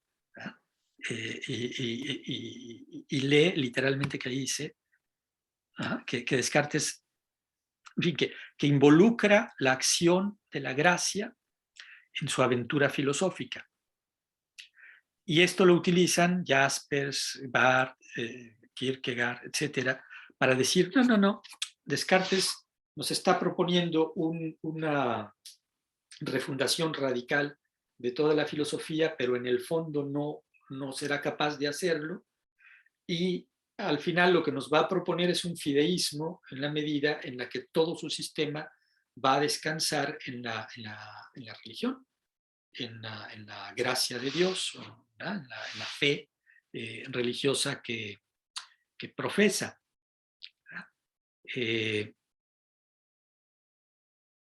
No sé si con esta explicación logran ustedes ver de manera distinta, si los empujo a ver de manera distinta ese párrafo, ¿no?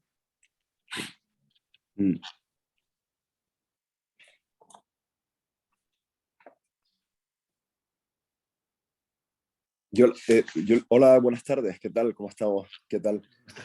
Yo estaba pensando, discúlpeme, que le quería hacer una pregunta, a ver si usted ha abordado el estudio de Descartes desde la óptica, no sé, me pregunto, que quizá habría algunas claves de interpretación en el tema en la epistemología o en la teoría del conocimiento de Descartes. Creo que han mencionado algo, han pasado hoy por ahí, aunque no han entrado de lleno en ello, cuando Descartes dice aquello de que lo que la razón misma nos hace concebir, o sea, la noción de idea de Descartes, perdón, que decía lo que la razón misma nos hace concebir, así como también todas las cosas que concebimos. Es decir, está poniendo en un mismo plano, digamos, lo que sería el ser intencional y el ser natural. Es decir, a partir de aquí se crea un nuevo concepto de objetividad, ¿no? En Descartes. Él rompe con el concepto formal de alguna manera, ¿no? Entonces, estas cosas que se le atribuyen a veces a él, a veces se le atribuye a Descartes, al igual que a Kant, un cierto representacionismo, justamente por la manera de concebir la realidad. Y esa realidad objetiva, puramente objetiva, que se supone que él de alguna manera contribuyó a crear, ¿no? No puede haber ahí una cierta lectura, posibilidad de lectura con respecto a incluso con respecto a esto que estamos hablando del subjetivismo, el posible subjetivismo de Descartes. Es decir, se produce, claro, si la idea es lo mismo que las cosas percibidas, si es exactamente lo mismo, en el fondo lo que tú tienes en tu mente es lo de la falacia del homúnculo, ¿no? Que se habla, lo que tú tienes en tu mente es como una imagen, una representación de la realidad, pero no es la realidad, no es la realidad transferida de alguna manera o adecuada a la mente en el sentido tomista de la expresión, que sería un sentido de realidad profunda, un sentido de realidad orgánica, sería una mera copia, una mera transposición de la realidad a la mente. No sé si me estoy explicando. Pues sí, muy bien, pero justamente luego lo que habría que ver... Perdone, profesor, discúlpeme que no. Entonces ahí se produce inevitablemente, probablemente, en caso de que sea cierto ese análisis, una escisión porque la realidad, la relación entre el sujeto cognoscente y la realidad en todas las dimensiones, no estoy diciendo que la realidad sea únicamente lo que está fuera del sujeto, ni nada de eso sería otro tema más difícil, pero en el fondo la pregunta es si Descartes de alguna manera no rompe esa relación al identificar la idea con las cosas conocidas. O sea, la razón, al identificar con respecto a la idea aquello que la razón concibe y aquello que es concebido por la razón, identificarlo como la misma cosa. Disculpe que le interrumpí. No te preocupes. Bueno, hay efectivamente todo este proceso y es absolutamente central en la cuestión, ¿no? Y, bueno, habría que ir precisamente a las meditaciones metafísicas y eventualmente a las objeciones y respuestas, ¿no? Al debate en torno a las meditaciones metafísicas para ver esto con toda fineza. Ahora bien, en tu exposición aparece algo que es muy común en las críticas que se le hacen a Descartes desde una postura tradicionalista, ¿no? Que es la de asumir que hay un punto sólido previo a Descartes, ¿no? Y eso también habría que verlo. O sea, toda la modernidad habla allí del realismo ingenuo.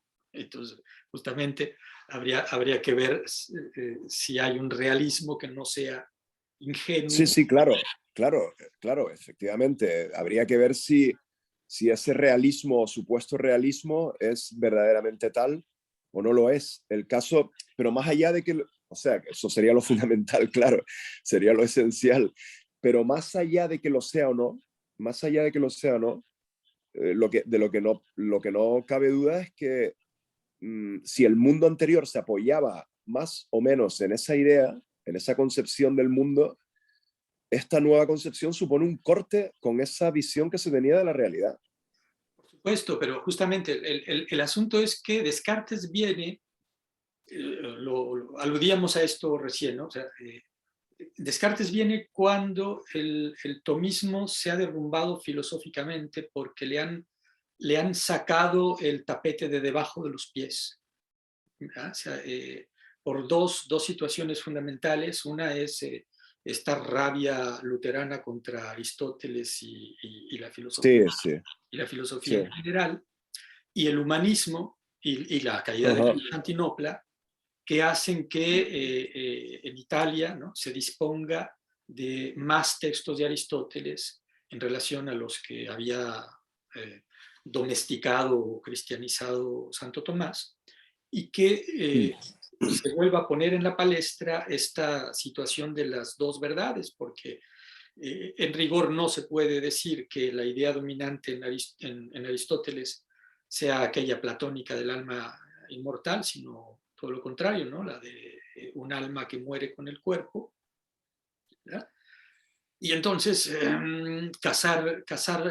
fincar la teología, la interpretación de la revelación cristiana, que es conceptual, ¿no?, que es la teología, fincarla en una metafísica naturalista como la de Aristóteles, eso se vuelve profundamente problemático, porque encima te están atacando a dos fuegos. Te está atacando el humanismo por un lado, estos profesores o estos lectores, estos editores que están trabajando al Aristóteles ampliado y no quieren que les quiten su juguete, ni que los obispos vengan y les digan: hey, cuidado, no me estés comentando esos textos, ni me estés diciendo esas cosas sobre esos textos, porque esto resucita el problema del averroísmo, ¿no? Y por el otro lado, pues el luteranismo que ataca más radicalmente la helenización, se dirá después, no sé si ya desde entonces, ¿no?, de la filosofía, de la religión cristiana, ¿no? Entonces, ante esos dos ataques, pues hay una crisis filosófica mayor a la que viene a responder precisamente una empresa como la de Descartes, pero no solo Descartes. Eso al interior de la iglesia jerárquica, al interior de órdenes religiosas como la jesuita, de eso hay una perfecta conciencia. Y de hecho, todo este arsenal conceptual con el que va a trabajar Descartes, ¿no?, la realidad formal y la realidad objetiva de las ideas, eso lo está tomando de Francisco Suárez, que está él enfrentando ese problema en la generación anterior, ¿no? Pero con esto sí ya estamos en el meollo de las meditaciones metafísicas, ¿no? Y, en fin, esa sería la diferencia también fundamental con el idealismo y con el racionalismo. Descartes es precisamente Descartes ve en las ideas Descartes ve que hay en las ideas una realidad objetiva, ¿no? Que tiene que ver con este asunto tiene que ver, aunque habría que luego comparar, ¿no? Con este asunto de la intencionalidad. O sea, la idea se me presenta no solo como idea, sino como representación de algo más que la idea. Esa sería la realidad objetiva de la idea. Su realidad formal es cuando la idea se me presenta como tal idea. Esa es la realidad de la idea como idea, su realidad formal. Pero además de presentárseme como idea, la idea se me presenta como la idea de algo. Y de algo distinto de ella misma. Que ese algo sería la realidad.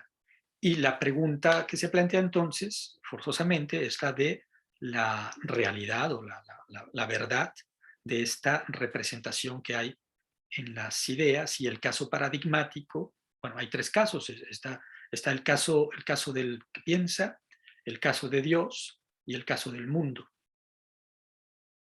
Pero para ver todo eso habría que ir a las meditaciones metafísicas.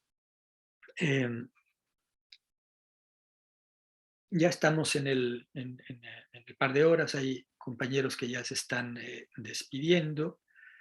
Creo que es pronto para saltar a un texto como las meditaciones metafísicas. Yo les pediría que nos volviésemos a ocupar del discurso del método, concentrándonos en las tres primeras partes y en la sexta parte, que son, en fin, las que nos ayudan a profundizar en las dos sesiones que hemos tenido ya en torno, digamos, más históricas, en torno a Descartes. Ajá.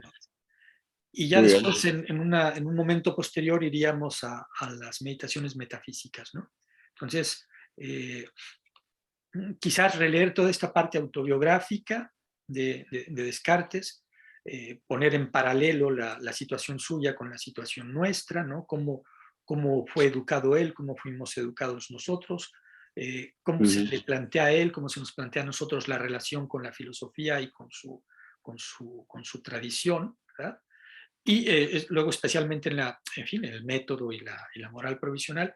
Y luego en la sexta parte del discurso del método, el inicio, ¿no? O sea, el proyecto, cómo esta nueva filosofía, este nuevo método que encuentra Descartes, piensa él en la estela de Francis Bacon, hasta qué punto vinculado con este autor inglés que a su vez tiene relación con las sociedades secretas o el ambiente secreto que se da en torno a las cortes de Inglaterra y Alemania, ¿no? En fin, con la proyección, pues, ¿qué hay de esta proyección cartesiana de un mundo en el que el hombre va a ser como maître et possesseur, ¿no? Como amo y señor? Estas cosas creo que podemos discutirlas muy bien la próxima semana. Muy bien, muchas gracias. Al contrario, gracias a todos y una disculpa por la falla técnica, pero bueno, ya sabemos que podemos hacer esto, ¿no? La próxima vez estaba yo grabando, le pongo aquí terminar la grabación y me